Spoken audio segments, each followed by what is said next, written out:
Hello, everyone. We are now ready for Chapter 10, Lesson 2. This lesson is on tenths, okay? And we don't have anything to do, but you get straight into the example. Let's go. All right, example 1. Lorena and Rebecca went to 10 horseback riding lessons. 3 of the lessons were outside the barn. What decimal represents the part of the horseback riding lessons that were spent outside? There were 10 horseback riding lessons. 3 of the 10 lessons were spent outside. 3 out of 10 equal parts means 3/10. And it's just like I told you in the last lesson. If I have 3 out of 10, the part is 3, the whole is 10. I read that as 3/10. And you can see that over here also, that 3 out of 10 are shaded in, okay? Then it says use a place value chart. Write 3/10 in the place value chart. So how many ones do I have? 0. How many tenths do I have? 3.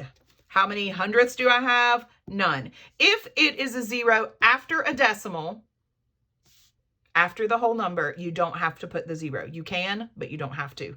Either way, it's the same value, okay? I would read this decimal as 3/10, just the same as I would read the fraction as 3/10, okay? So blank of the horseback riding lessons were outside. How many? 3/10. 3/10, okay? So 0.3 or 3/10 were outside, okay? Very simple, just things that we went over in the last lesson. Let's move on to the next page. Example 2. A campground has 10 campsites. 8 of the campsites have campers. The rest are empty. What part of the campground is empty? Write as a decimal and use a number line. So let's think about this. How many campsites are in the whole campground? 10. What part are we looking at?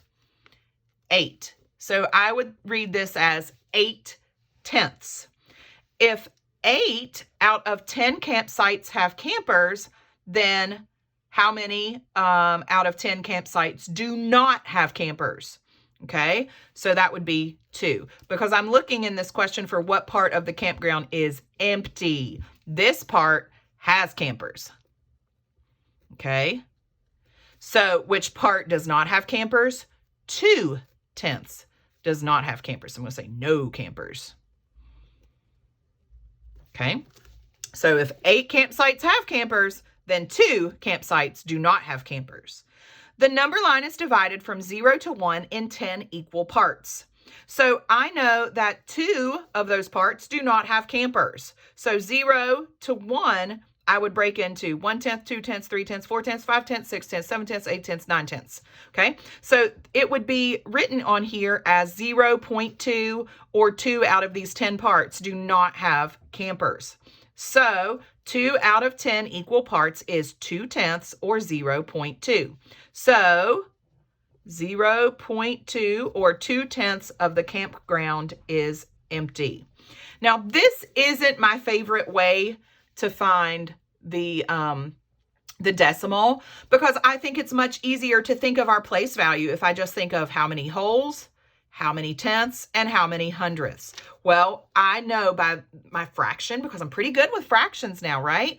I know that by looking at my fraction, the part is 2, the whole is 10, so I read that as 2/10. The tenths tells my 2 where to go. I put my 2 in the tenths place, and I fill in the rest with zeros, and now I have my answer. I don't have to draw out a number line and take the risk of maybe making my number line wrong, okay? So I like to use this place value, okay? Example 3, use words to describe 0.7. The 7 is in the tenths place, so 0.7 is 7/10. 7/10 means 7 out of 10 equal parts. So 0 can be described as 7 out of 10, or as a fraction, that would be 7 parts, 10 in the whole, okay? Or 7 out of 10, okay? Let's look down at the practice questions down at the bottom. It says shade the model, then write the decimal. If I have 4 out of 10, that would be a fraction like this, 4 out of 10.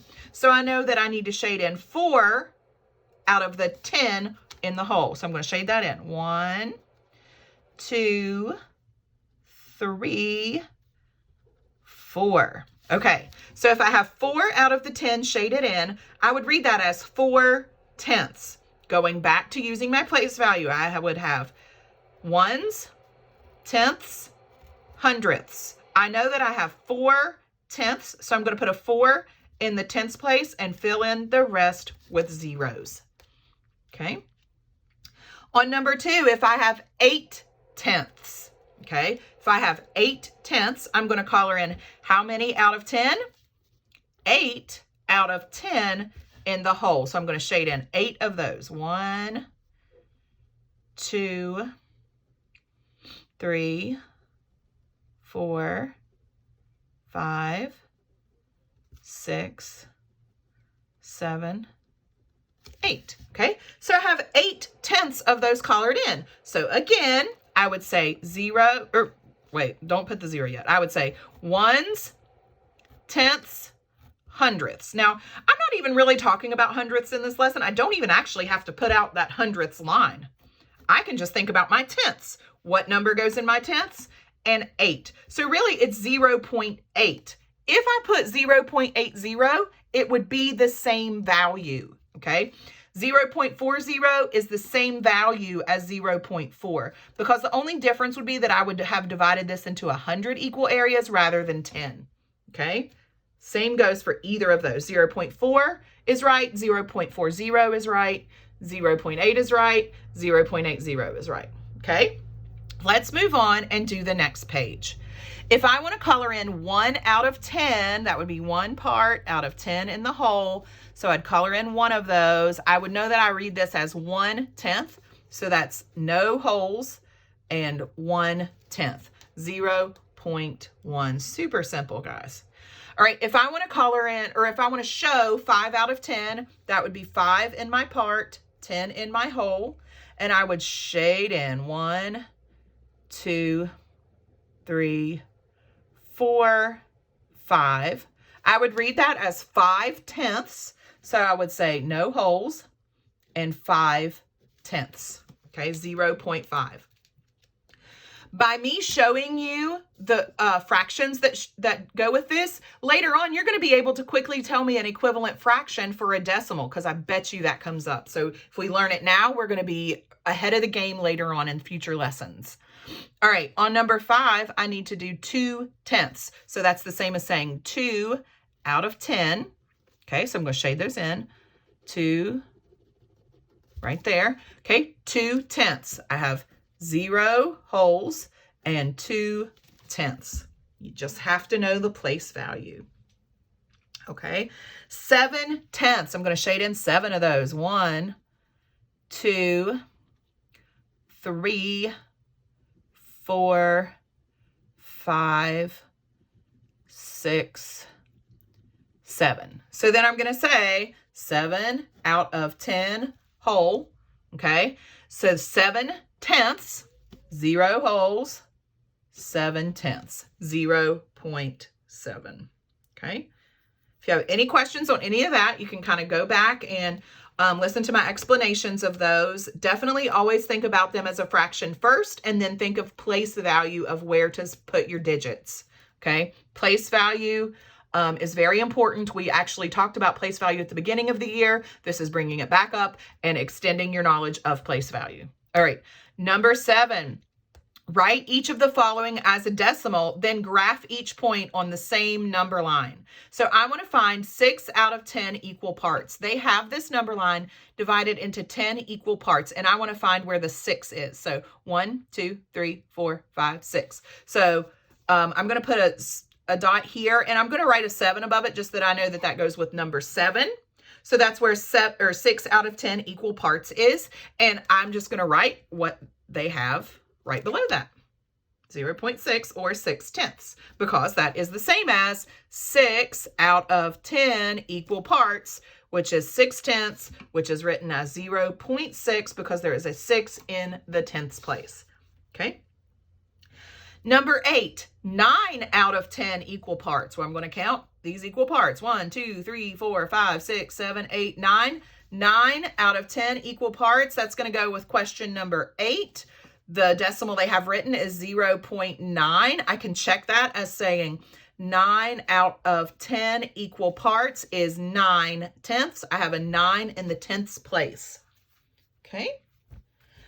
All right, numbers 9 through 12, I have to say those numbers using words instead of decimals. Okay, they have 0.2. I can't write 0.2. That's not how we're going to do it. We have to say blank tenths. So the words that describe this would be what number is here, 2, and what place value is it in, tenths. So it's going to be 2/10. Okay. Number 10, what digit is here? 3. What place value is it in? Tenths. Okay. What digit is here? 8. What place value is it in? Tenths. What digit is here? 9. What place value is it in?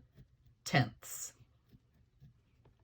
Okay, those are super, super, super easy. Okay, you just look at your digit, figure out which place value you're in, and that's how you write it. 2/10, 3/10, 8/10, 9/10.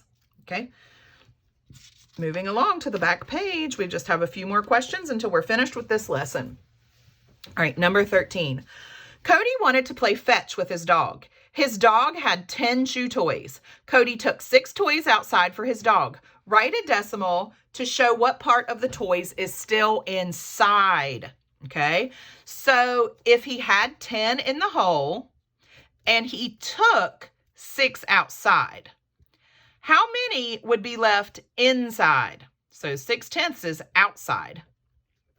Okay, how many are left for inside? So if there's 10 whole and I took 6, 10 minus 6 is 4. So there are 4/10 of them left inside.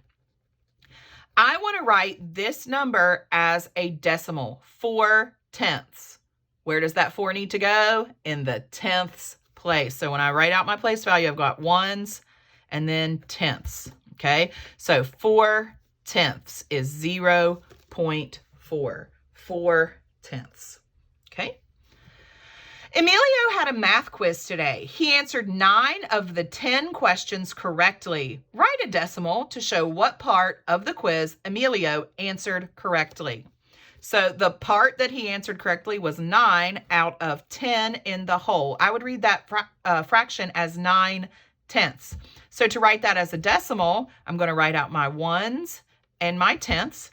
9/10. That means I'm going to write a 9 in the 10ths place and fill in the rest with zeros. So 9/10 is 0.9. Number 15. Jasmine had 10 pennies in her pocket. Some fell through a hole in her pocket. Below are the pennies she still has in her pocket. Draw a model to represent the part of the pennies that are still in her pocket. Use the model to help write a decimal to show what part of the pennies she lost. Okay, so let's go back and think about this. She started with 10 pennies, okay? In her hole, she had 10 pennies, okay? Some fell through. It doesn't tell me how many fell through yet. Below are the pennies she still has in her pocket. So she has 1, 2, 3 out of her 10 pennies still in her pocket. So she has 3/10 left, okay? Draw a model to represent the part of the pennies that are still in her pocket. So if I want to show 3/10 in a model, I'm going to draw my square and I'm going to divide it into 10 equal parts. 1, 2, 3, 4, 5, 6, 7, 8, 9, 10, I think. 1, 2, 3, 4, 5, 6, 7, 8, 9, 10. Yes. Okay.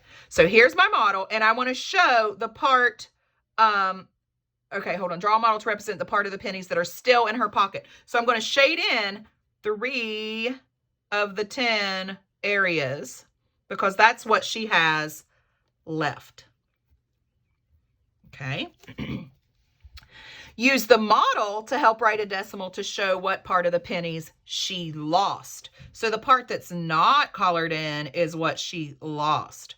How many of what is in this model are not colored in? 7 out of the 10 are not colored in, so 7 out of the 10 is what she lost, okay? Now I need to show that using a decimal. So 7/10 were lost, and I know that I can write that with my place value, ones, and then tenths. So 7/10 were lost, 0.7, okay? Number 16, write a decimal whose value is greater than 5/10.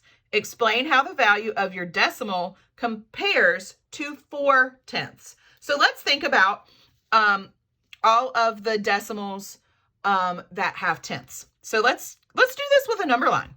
Let's make this line a number line, okay? I'm going to put 0 here and 1 here, and I'm going to divide it into 10 equal parts. So 1, 2, 3, 4, 5, 6, 7, 8, 9, and there we go, okay? So I'm going to divide this into tenths. This is 1/10. This is 2/10, 3/10, 4/10, 5/10, 6/10, 7/10, 0.8, 8/10, and 9/10. And then 1 would be the same as 10/10, okay? So I'm going to write a decimal whose value is greater than 5/10. Which of these have a value greater than 5/10? I could write 0.6, 0.7, 0.8, or 0.9. All of those have a value greater than 5/10. 6/10, 7/10, 8/10, and 9/10 are all greater than 5/10. Okay? Explain how the value of your decimal compares to 4/10. So let's say I chose 6/10. I would say 6/10 is greater than 4/10 by 2/10, or it is 2/10 greater, because I would say 1, 2 to get to 6/10. 7/10 would be 3/10 greater, so 1, 2, 3/10 greater. 8/10 would be 4/10 greater, and 9/10 would be 5/10 greater. Okay. Number 17, how can I use number lines and decimal grids to model tenths? Ta-da, ta-da. I already did it. Okay. I don't want to write all that out again, right? I've explained all this. So I can use a number model like this to show my tenths. I can use a grid like this to show my tenths. All I have to do is divide it into 10 equal areas and then show whatever decimal I'm talking about. Okay, so I'm not going to write that down. You don't have to either. Okay, what you need to do now is do the homework page about tenths. Got some explanation here, do all the questions, have somebody at your house check it, and then go on to do the self-check in Schoology after you fully understand it. Not until then, though. All right, see you tomorrow with lesson 3, which is on hundredths. Goodbye.